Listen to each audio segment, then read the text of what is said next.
Sinabihan ng babae ang lalaki na tumigil na sa pagsigaw dahil lalo lang nilang maaakit ang mga zombie. Sumagot ang lalaki na makatutulong siya. Napansin naman ni Mo si Lian na nakikipaglaban sa labas ng gusali. Isa-isa namang pinabagsak ni Mo ang mga zombie gamit ang kanyang mga abilidad at ang espada. Habang nakikipaglaban, napasabi si Mo sa kanyang sarili dahil sa pagtaas ng kanyang mentalidad, nakontrol niya ang 3 zombie nang walang tigil, sabay-sabay na pinatay ang mga ito. Para siyang naglalaro ng manika. Dahil sa nakita, napamangha ang lalaki. Tinawag pa niya ang babae bilang Shayna at binanggit kung gaano kagaling si Mo. Sumagot naman si Shayna na wala siyang pakialam. Banggit naman ng lalaki, buti naman at may tumulong sa atin.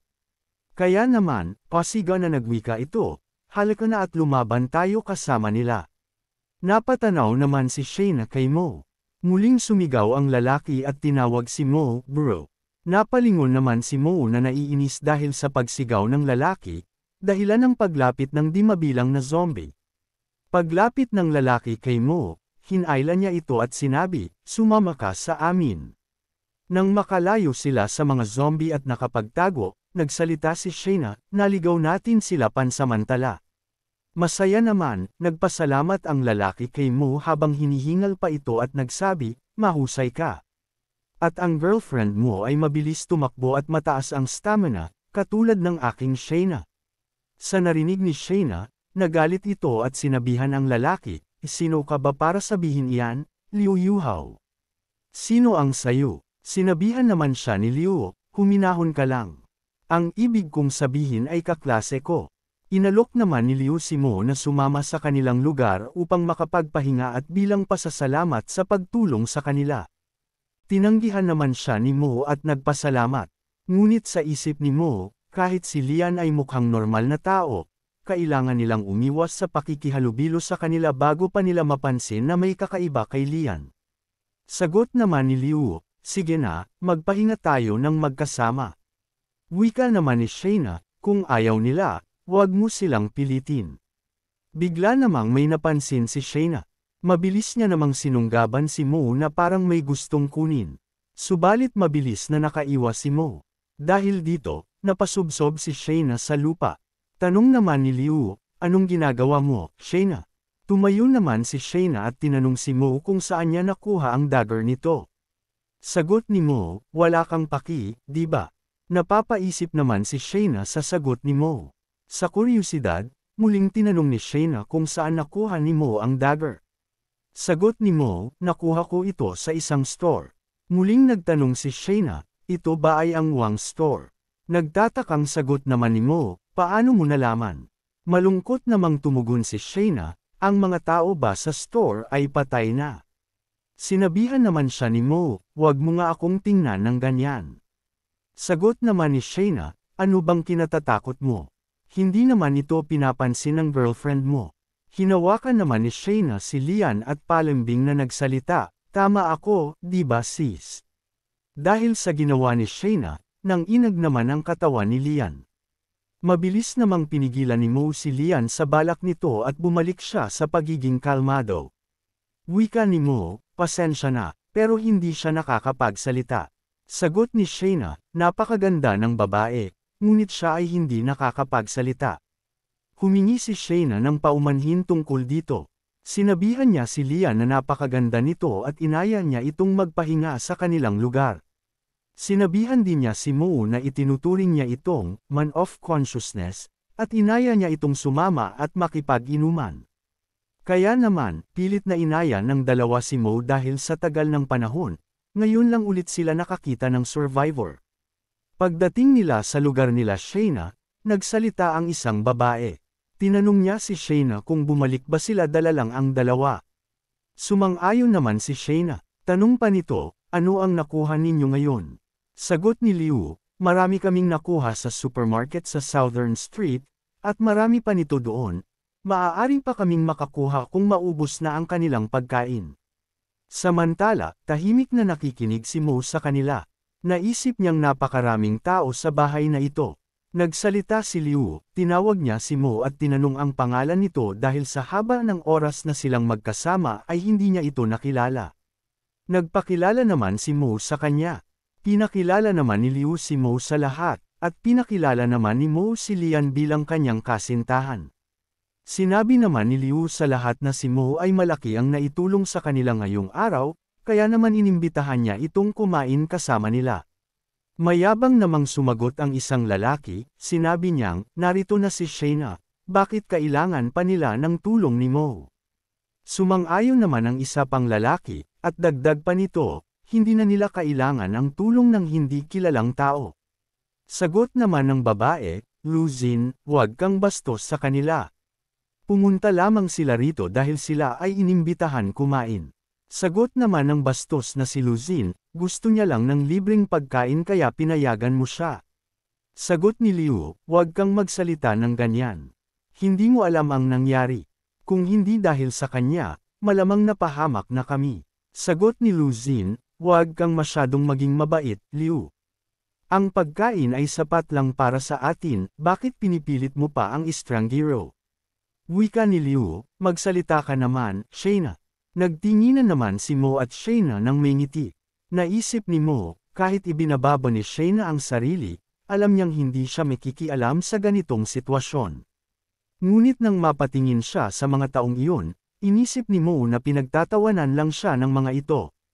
Gayunpaman, hindi niya gusto makipagtalo sa mga tao katulad nila. Kaya naman, tumalikod siya at sinabing hindi niya intensyon na kumain ng libre at mag-enjoy na lang sila sa pagkain. Nagulat naman si Shayna sa sinabi ni Mo at tinangka naman siyang pigilan ni Liu. Muling nagsalita ang bastos na si Luzin, isang kang matapang na tao, at dala mo ang babaeng yan. Tinatanong niya si Mo kung kaya niya itong pakainin.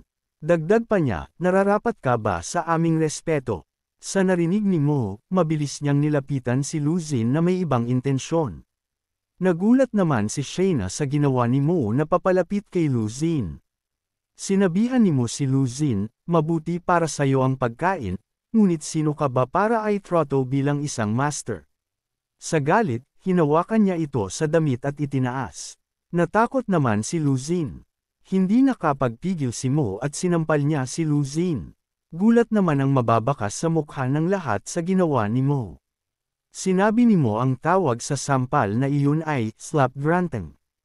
Kung magsasalita ka pa na magpapagalit sa akin, makakatikim ulit siya nito.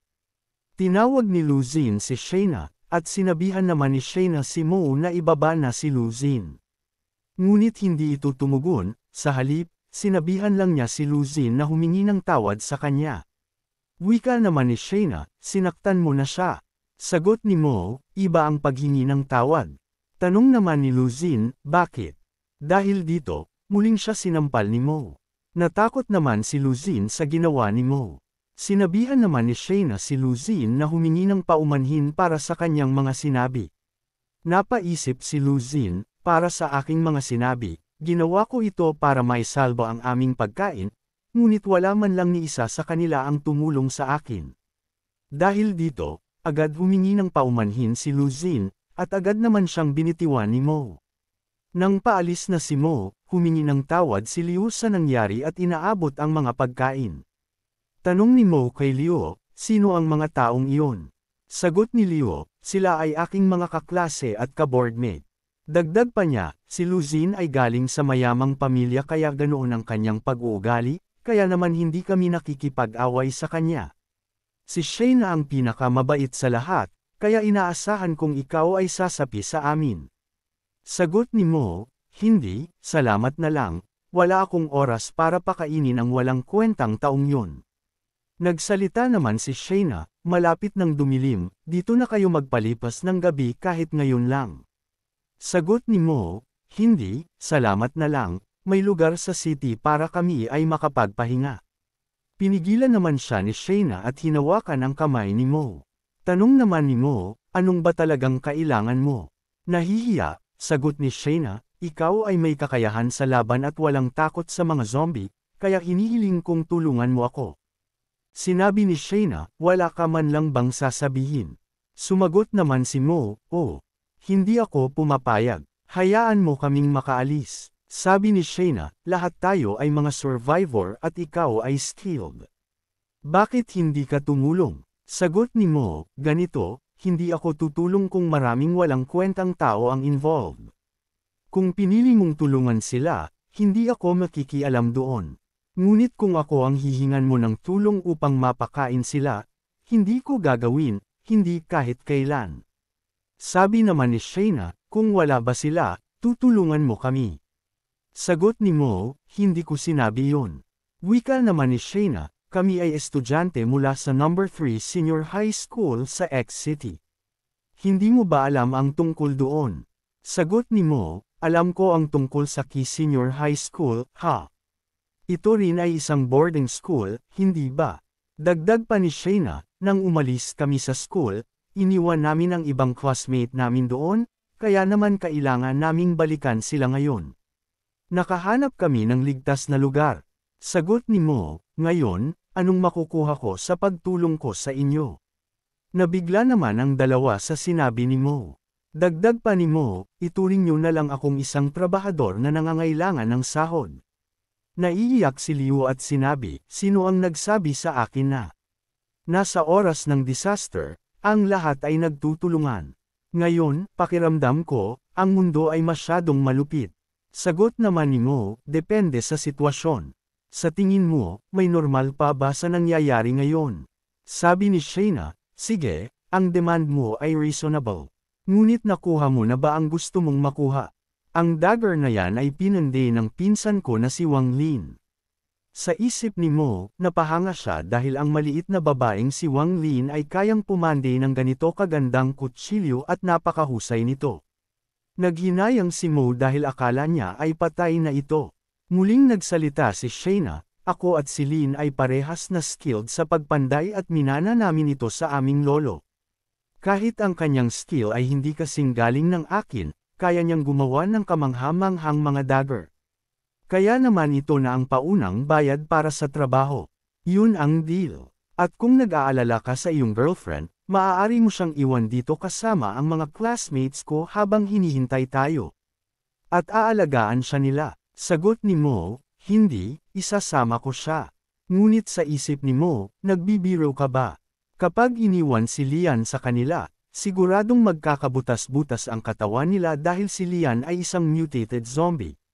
Wika naman ni Shayna, isang kang talaga baliw pagdating sa pagprotekta sa iyong girlfriend. Si Lian ay isang napakagandang babae, kaya naman dapat mo siyang ingatan. Sandaling nag-isip si Mo. Napakaraming zombie sa lugar tulad ng campuses, at ang mga tao roon ay maaaring patay na. Sa tingin ko, naisip din ito ni Shayna, ngunit hindi pa rin siya sumusuko. Nagsasabi ba siya ng totoo o nagsisinungaling lang? Kita naman ang ngiti ni Shayna habang si Mo ay nag-aalinlangan sa kanya, kaya naman pinigilan niya ang sarili sa pagbunot ng kutsilyo. Sa kabila ng pagtatalo ni Liu at ng iba pa niyang kasamahan, nagsalita si Liu, hindi ba ninyo naalala ang mga guro at kaklase nating naiwan doon? Si Brolin Mo ay pumayag na tulungan kami ni Shayna at ako para hanapin sila. Sumagot ang isang babae, napakaraming zombie doon kaya, hindi na niya naituloy ang sasabihin ng biglang sumagot si Shayna, hindi ba napag-usapan na natin ito? Bago ako bumalik para iligtas sila, kung hindi sila ang nag-cover sa likuran mo, sigurado kasama ka na ng mga zombie ngayon. Natahimik ang babae sa sinabi ni Shayna. Sumagot naman ang isang lalaki, tama si Shayna. Kailangan nating balikan sila. Huwag tayong maging selfish. Dinala tayo ni Shayna kaya magkakasama tayong babalik. Sumagot si Mo, nang hindi, tinatanong ng lalaki kung bakit, ikaw ay walang abilidad sa combat, at hindi lang iyon. Madami kayo kaya napakadali kayong maging target ng mga zombie. Naisip ko pa ni Mo, gusto lang ng lalaking ito na maging malapit kay Shayna para sa proteksyon, ha? Ayokong maging yaya mo. Sinabi ni Shayna kay Mo, hayaan mo sila. Huwag kang mag-alala para sa buhay nila.